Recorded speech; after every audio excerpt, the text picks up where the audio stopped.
Vladimir Putin, you have said repeatedly in interviews that if you were president, he never would have went into Ukraine. Would have never. How do you say that? And then you also have said that if you're president, you can end this very quickly. Yeah, I'd say how? If I'm president, and by the way, this is a much worse position than before it started. Before it started, it was easy. He wasn't going to do it, and I had conversations. And it was always the apple of his eye. I mean, I could see that. But I said, you're not going to do it. And if you do it, we're going to have problems like you've never had before. He understood. I said things. He said, you don't mean that. I said, I mean it 100%.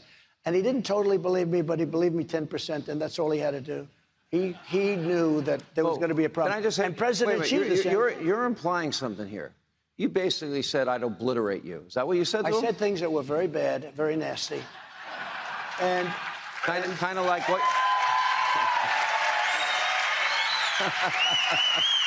And, you know, honestly, I got along. And he said, you don't mean that. It had to do with Moscow. He said, you don't mean that.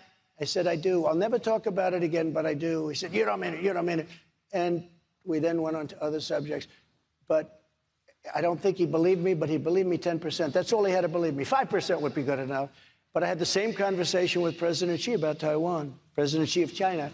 I said, President, don't do it with Taiwan. Don't even think about doing it with Taiwan. He was never going to do it, and now he's circling, ships are circling, planes are flying over the top. 28 bombers last week went right over the middle of it.